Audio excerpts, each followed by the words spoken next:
Hey, this is Heidi Dawson. If you love all things health and wellness and style of any kind, hang out here with me each week. I'm obsessed with never ending improvement, and it's all in an effort to help each one of us live a wildly successful lifestyle. Subscribe today so you don't miss a thing. Hi, guys. Welcome to episode 615 of the Wildly Successful Lifestyle Podcast. Now, I know I don't sound 100% better, but I feel 100% better. The contrast between being sick and feeling great is gigantic. It really does make you appreciate being healthy. And also how your health really is one of the most important things to spend your time on, because life is no fun when you don't have it. I know this because I've been sick all week. And we all need a reminder of that periodically. So here it is. This is our reminder. Take care of your health. Anyway, today's episode is one of those that kind of started as a little knot in my stomach, kind of a little thought here and there, but it turned into a full-blown conversation that I had to have. And it has to do with something I bet a lot of us have felt, but maybe haven't really named yet. You'll have to see if you agree. You may disagree with this episode completely, and fair enough if you do, but this has been on my mind for a while. So get ready to say, oh my gosh, yes. Or if you don't agree, you can think that too. But I have found that ever since COVID, I've noticed this trend, this thing that we do as a society, and that is when we get sick, even just a regular cold, we immediately start playing detective. Like, who gave this to me? Who was the carrier? Who was sick that I was around? Whose kid was coughing at school? Or who came to the grocery store with a scratchy throat? It's like we're all these little amateur, doctors trying to pin down patient zero. And it's not just curiosity. There's this undercurrent of blame or guilt or both. And I felt it a couple weeks, really just this last week. And it's kind of been, I've been thinking about it. That's why I'm having this episode. So we have an annual Christmas party every year. It's one of our favorite nights. I mean, the house is just full of people that we adore. We have great food and lovely bottles of wine, and everyone lingers way too much, way too long, longer than they planned to, but we're so happy that they did. Well, this year we had about 50 people coming, and the morning of the party, my husband Eric wakes up sick. He's sick. He's in bed. He's sleeping. He has congestion. He has the chills. He's not feeling good. Now, he never left our bedroom the entire day. He isolated himself upstairs like a good citizen. And suddenly, I'm sitting downstairs. My little sister and her husband were there because they come every year and help us and have a great time with the party. We're talking about it. I'm like, do I cancel this thing day of? With the caterers already probably cooking and, 50 people already planning what they're going to wear and how they're going to wear their hair. And then again, what if trying to reach 50 people on the day of? What if I didn't reach everyone and a few showed up? They come in their dresses and we have to turn them away. My sister and I had a full-on scenario session of what if that really happened, because that could have happened, right? Maybe somebody didn't get the message. So these were all the things that we were talking about when thinking about whether to cancel the party or to keep going with it. So I was kind of panicking a little bit. And I polled a few people, and I even asked Grok, yes, my little AI friend, because, I like talking to him. And the overwhelming consensus was this: have the party. Eric stays isolated upstairs. He's never come out of the room, not once. Have the party, have a good time, life goes on. So that's what we did. And honestly, it was spectacular. We had so much fun. People missed Eric. I missed Eric. But everybody was sending their love upstairs, and the night felt really warm and full, and exactly what we all needed after a long year. And it turned out great, and we were so happy. Well, 3 days later, I get a text from one of our friends who'd been there, and he's down with a fever. And, my stomach completely dropped. 3 days is a long incubation for some things, sure. And this friend had flown, so he'd been at airports and on planes and things. It could have come from anywhere. But my very first thought was, did we do this? Did I do this? I felt really bad. like I had done something wrong.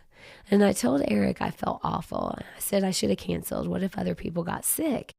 And he looked at me seriously and he said, Heidi, don't do that to yourself. And I gave it some thought and I thought, you know what? He's right. But also, why is this even a thing I'm doing to myself? Because pre-COVID, this wouldn't have registered. Someone gets a cold after a party. That's called December, right? That's life. No one would have texted to say, hey, I'm sick. Do you think I got it at your house? Never. And I certainly wouldn't have started spiraling into hostess guilt. But now we have to trace it. We blame, we apologize, we side-eye the person who showed up with a sniffle. I mean, I have friends whose kids literally get mad at them or at each other. And they say, well, you gave me your cold or you gave my kid a cold. And that's over something no one can control. I mean, it's like getting sick became a moral issue somewhere along the way. And if you spread it, even accidentally, you're just irresponsible. And if you get it, you're looking for someone to point to so it feels less random. And I totally get it. I mean, COVID was scary. First 2 weeks, we didn't know what to expect. And we learned all about all the stuff, like, 6 feet, which turned out to be made up, and viral loads and R naughts and all this stuff that we had no idea and no reason to know about. But suddenly, ordinary colds felt like potential threats. So, because we were doing all these things, we were masking and distancing and all the stuff. We canceled everything for a long time.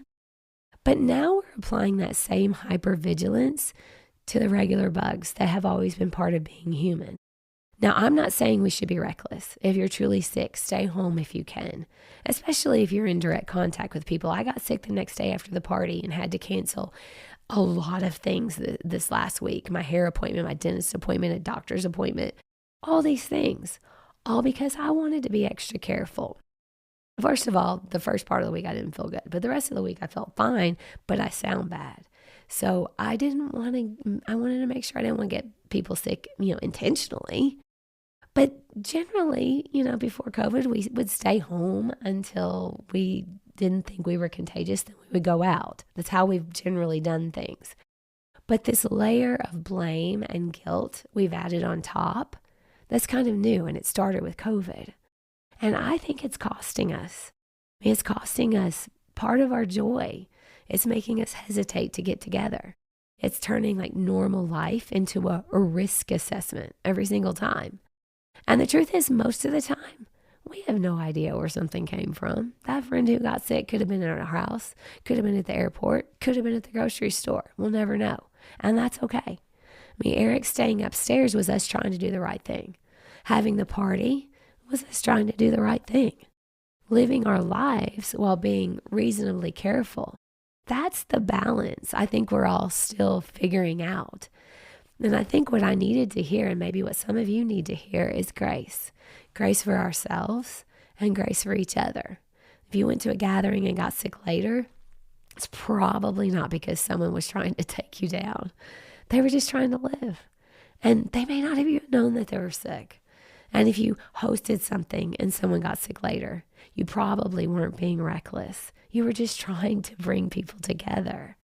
We're all doing the best we can with imperfect information, and we're imperfect bodies, and we're in an imperfect world, right?